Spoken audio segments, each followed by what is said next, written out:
Good morning, modern steaders. We've been getting a lot of questions lately about our pasture-raised pigs.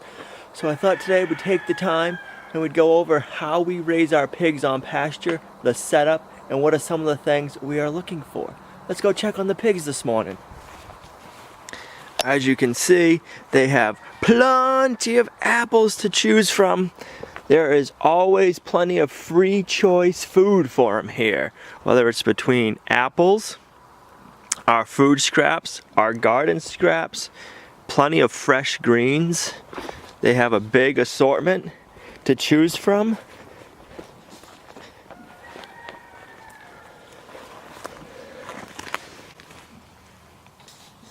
A lot of the vegetation in here we would call weeds or invasive species. We got like blackberries, rainbow berries. We have brush. We have so much other stuff in here that is a nuisance to us.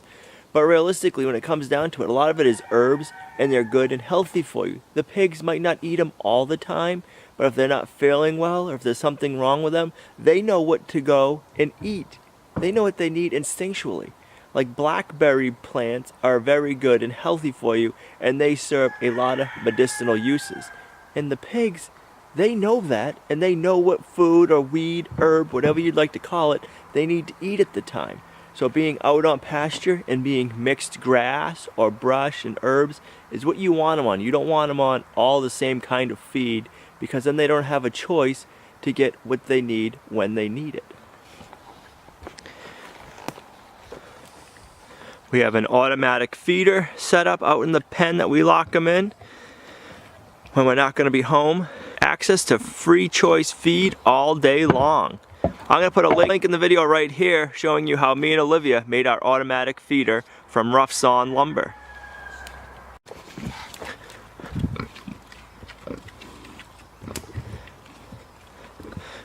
Not only do we have the automatic feeder, we have an automatic waterer. I built that last year using a 55-gallon food grade drum. I'll link that video here. Having an automatic waterer and feeder not only is great for the pigs, it saves me a lot of time throughout the day. I don't have to come out here and make sure they have water, because pigs are notorious for tipping over their water dishes, and if you give them a big bowl or pool, they're going to swim in it and make a muddy mess. You're going to be spending a lot of time cleaning it out. So the automatic water works awesome for them. We don't have running water out here, so I can't have a nipple hooked to a hose, so the 55-gallon drum works perfect.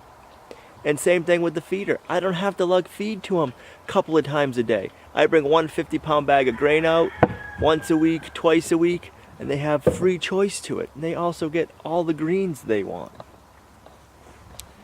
The other good thing about the automatic feeder is it helps them get to their weight a lot quicker. We're looking for our pigs to get to around 250 pounds before we butcher them.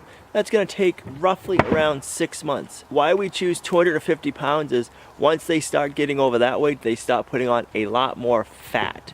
And when you bring your pigs to a butcher, they charge you by hanging weight. And what that means is they're going to dispatch the pig, they're going to open it up, take out all the innards, and they're going to hang it, and they're going to weigh it.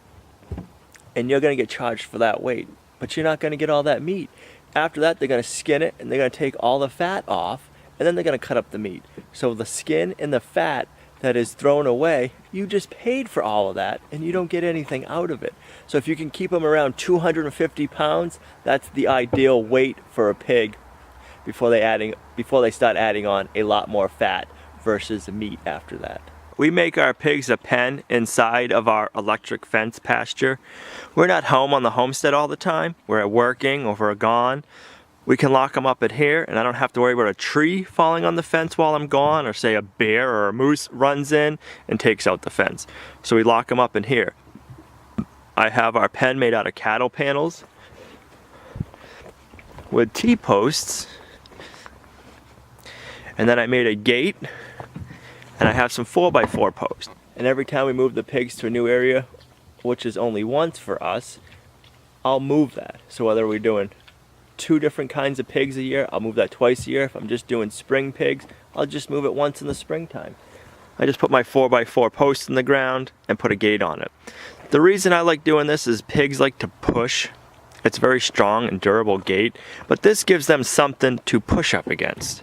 If I had an electric fence here, they wouldn't push on it. And once the electric fence gate was open, they don't want to walk through it.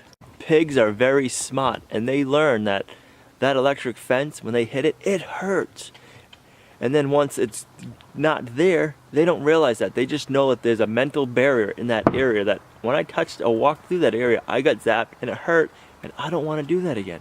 So an electric gate doesn't work that well for pigs. You're better off having a physical gate.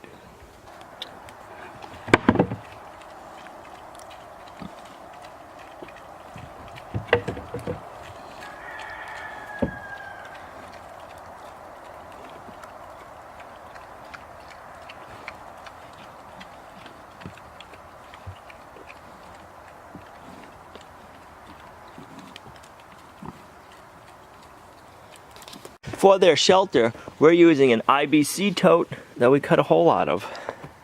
And it works great for them, especially when they're younger. When they start getting a little bit bigger than this, they both won't be able to fit in there. But it's okay, and they'll be able to sleep outside at that point.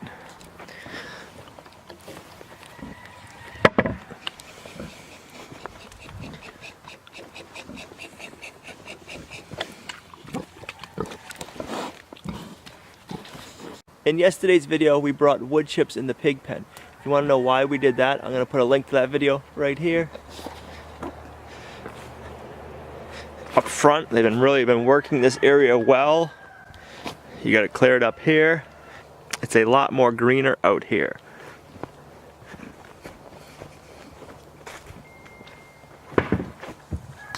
If the pigs don't end up cleaning up this area, like they did this area, we'll end up fencing it off from here to here, so they're back this way more, and that'll force them to eat that greenery and leave this nice area alone. This is our apple orchard, one of our apple orchards, so they cleaned it up nicely. We don't want them disturbing it too much. If the pigs end up disturbing the orchard area too much, that's our fault, and that's mismanagement. That means we didn't force them out and get them working in another area soon enough. Our fence system is a DC powered electric fence. I have an old car battery here. I have two of them. I'll have a link down in the description below for the fence charger we use. We've had really good luck with it now. But I have two car batteries that are just older. They're not good for a car. And I keep one in the basement on a trickle charger when I need it, and I just keep swapping them out. I'll get a good month to 2 months out of the battery, depending on how much shrubs or grass is touching our electric fence. Let me unplug this and shut this off, and then we'll go over and show you the fence. So for our electric fence, we use T-post and fiberglass posts. We have 2 strands of electric fence wire with our insulators. I'll have a link in the description down below for all these products also. What I find that works good for the electric fence spacing, one at knee high and a one at the middle of your shin. Let's see. This works really well for the pigs and for us. When I want to get in and out of my pig pasture, I just need to step over the fence. When we look, we always look up, about, and around, and that's human perspective. When we're building our fences for our animals, especially for our pigs, we need to put ourselves in their perspectives and how do they look. A pig is always looking down. They don't look up, they look down. So let me show you. So a pig is always like this. So this is at their schnauzer level, and this one. So this will be like their snout, they would hit it, and that hurts on a wet nose. And this is kind of more of like their forehead height. So you want to keep it low. A pig is always looking this way. They don't look up, and they're not seeing above this that they can jump over it. I've never seen a pig jump either. I've seen them run, but I've never seen them jump. So they're always seeing this as their barrier, and once they touch it a couple of times, they don't want to do it again. Could you imagine sticking your wet tongue to an electric fence and how that would feel? I think that's how it's going to feel on their wet nose, because a pig's nose is always wet, and oh, that's going to hurt. And this right here is one of the biggest reasons why we keep our pigs on pasture. Girls ready to come out? Are you ready? Are you ready to come out?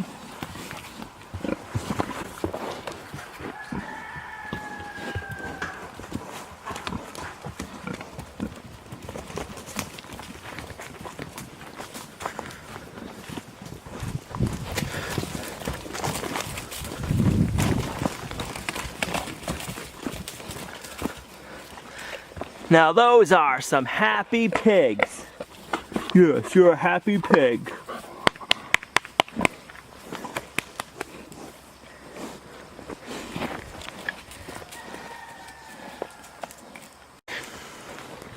And a happy pig makes for some great pork and bacon.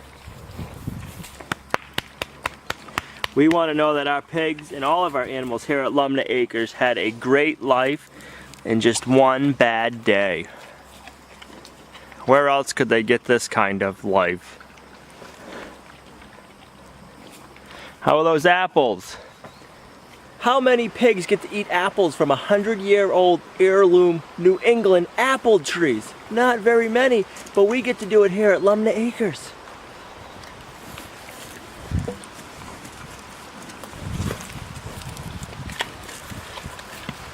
There's a few different ways you can figure out the weight of your pigs. One is you can put them on a scale.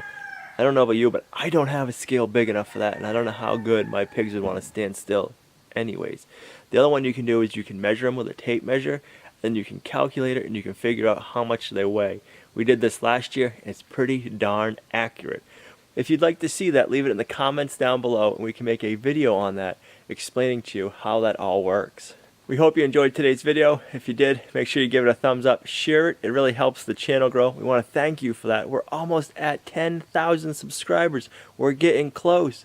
And when we hit 10,000 subscribers, we're going to be doing 3 different giveaways. Thumbs up for that. And we'll see you right back here tomorrow at Lumna Acres, a guide to modern homesteading, self-sufficiency, and freedom.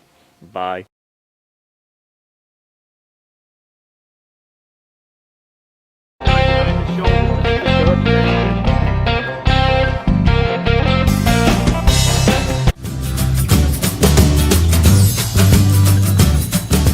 So today we're going to measure the pigs to find out how much they weigh. You're going to need a soft tape measure. If you don't have a soft tape measure, you can use a piece of rope, mark on the rope where the measurement is, and then just use a tape measure to figure out the length. I'm going to have some food here, so I can give the pigs some food, so hopefully they'll stand still for me while I measure them. Alright, give the pig some slop, it'll buy you a few minutes. You want to measure right behind the shoulders. This is the girth measurement.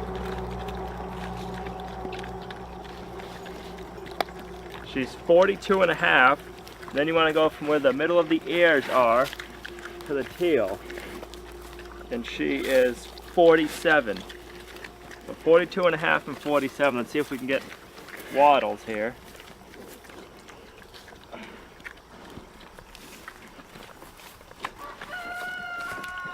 Wattles is 43.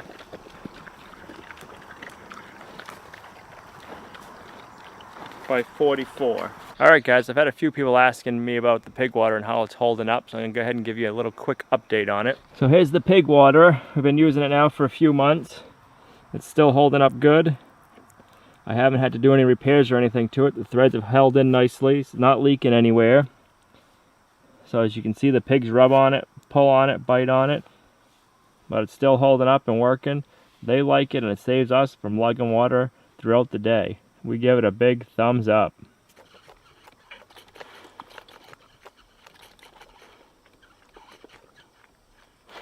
Alright guys, so now to figure out how much the pig weighs, you take your girth measurement, and your girth measurement you measure from right here down from the top and around right under the shoulders of the pig. You take that measurement, times it, so mine was 43, so I'm going to do 43 times 43. Then you take the length measurement from the base of the tail to where their ears are. On our pig, the bigger pig, it was 47. So you're going to do 43 by 43 by 47. And then you divide that number by 400. And we came up with 212 pounds on our pig. So, and then a pig, after they're 4 months old, grows about average of 2 pounds a day. So if you want to figure out how long it's going to take for your pig to get the butcher weight, just go ahead and you figure out you want them around 250 to 275 pounds. So for us, we got about another 50 to 60 pounds to go. So it'll be around 25 to 30 days, say another month to go, and we can send our pigs off to get butchered. So if you guys want to know more about the pig water, I have another video and I'll link it at the end of this video and I'll put it down in the notes. So thanks for watching guys, and we'll see you right back here next time at Lumna Acres.